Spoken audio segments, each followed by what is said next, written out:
ఎరుబయలు అనే పేరుకి అర్థం ఏంటి? వాదించువాడు.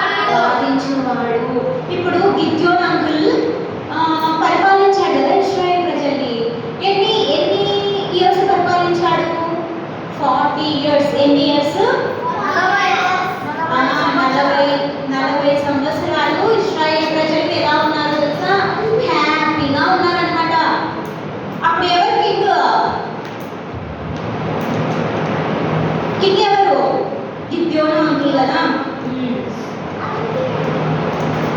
ఫాస్ట్గా రాసుకోవాలి మీరు.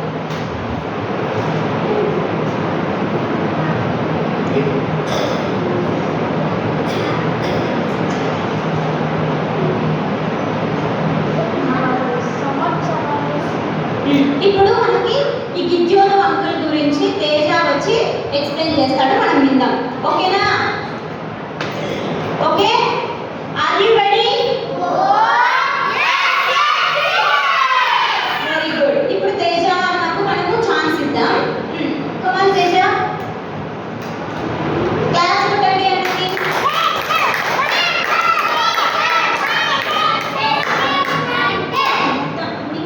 ఎంతవరకు ఏం గుర్తుంటే అది చెప్పేసి ఇశ్రాయేలు ప్రజలు మిద్యానీయుల ప్రజలకు పెద్ద యుద్ధం జరుగుతుంది. దీనిలో ఇశ్రాయేలు ప్రజలను మిద్యానీయులు ఎక్కువ హింసించారు. నీరు తాకు, అవి తాకు, ఇవి చేయి, ఆ పని చేయని చాలా హింసించేవారు. దీనివల్ల ఇశ్రాయేలు ప్రజలు చాలా నష్టపడ్డారు. దానికి ఇశ్రాయేలు ప్రజలు యేసుక్రీస్తుకు ప్రార్థన చేశారు. దానివల్ల యేసుక్రీస్తు గిద్యోను అంకుల్ను పంపించాడు. గిద్యోను అంకుల్ యుద్ధం చేయకుండా పక్కన కొండ దగ్గర వెళ్ళి అక్కడ దాక్కున్నాడు. అది చూసిన యేసుక్రీస్తు, నువ్వు వెళ్ళు, వాళ్ళంతా దాక్కోలేదు. అక్కడ గానుగల చాటున ఏం చేస్తున్నాడు? దాక్కొని చూస్తున్నాడు. గోధుమలను తుల్లగొడుతూ ఉన్నాడు. నెక్స్ట్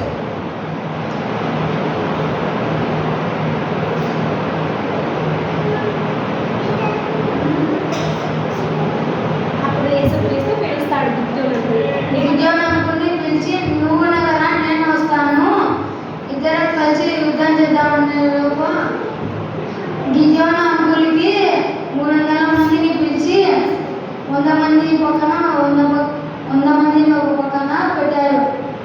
ఆ ఒకరు 100 మంది అయితే ఒక చేత బూర పట్టుకొని ఇంకో చేత ల్యాంప్ పట్టుకొని బూరాలు ఊదుతూ కుండలు పగలగొడుతున్నారు. అది చూసిన మిద్యానీయుల ప్రజలు పారిపోయారు. శబ్దం చేస్తూ వాళ్ళు ఏమన్నారు? యెహోవాకును గిద్యోనుకును విజయం, యెహోవాకును గిద్యోను విజయం, యెహోవాకును గిద్యోనుకు ఖడ్గము విజయము అంటూ మిద్యానీయులను ఏం చేశారు? తరిమేశారు అనమాట. సో ఇప్పుడు గానుగ చాటున గోధుమను తులగొట్టుకుంటున్నాడు కదా గిద్యోను. అప్పుడు యేసుక్రీస్తు గిద్యోను అంకుల్ని ఏమని పిలిచాడు?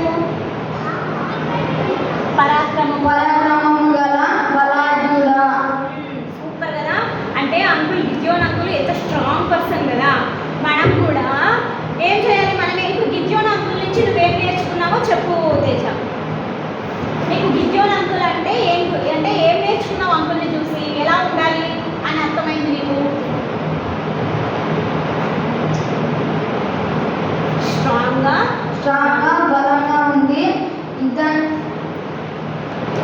దేవుని మాట విని సాతానుని వెళ్ళగొట్టాలి. Very good.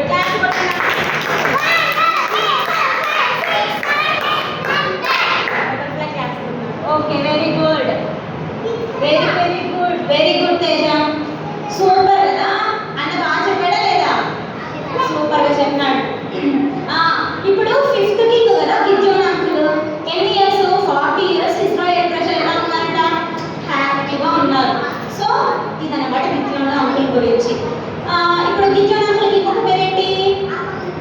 ఎరుబయలు, వాదించువాడు. సో మీరేం చేస్తారంటే ఇప్పుడు ఇవన్నీ రాసుకున్నారు కదా, ఇప్పుడు లెసన్ విన్నారు కదా, నాన్న బంగారు కూర్చొని నన్ను మళ్ళీ రాసుకో. ఉందిలే స్లైడ్ పక్కన పెట్టు కొంచెంసేపు విను. ఇప్పుడు ఈ అంకుల్ గురించి నెక్స్ట్ వీక్ మీకు ఎగ్జామ్ పెడతాను. ఓకే ఓకేనా? కొన్ని క్వశ్చన్స్ ఇస్తాను, మల్టిపుల్ చాయిస్ క్వశ్చన్స్ అంటే తెలుసు కదా మీకు. 4 ఆప్షన్స్ ఇస్తాను, ఏది కరెక్టో మీరు కరెక్ట్గా ఆన్సర్ చేయాలి. ఎలా ఫర్ ఎగ్జాంపుల్ యేసుక్రీస్తు గిద్యోనును ఎలా పిలిచాడు? ఆప్షన్ 1 బలము కలిగిన వాడు, ఆప్షన్ 2 పరాక్రమం గల బలాఢ్యుడా. ఇలా ఇస్తాను, మీరు కరెక్ట్ ఆప్షన్ ఏది ఇందులో? ఇది కరెక్ట్ ఆప్షన్ కదా, సో మనం ఇది ఆప్షన్ అని పెట్టాలి. ఓకేనా? సో ఇంకా ఎవరైనా చెప్తారా గిద్యోను అంకుల్ గురించి? ఓకే, మీరు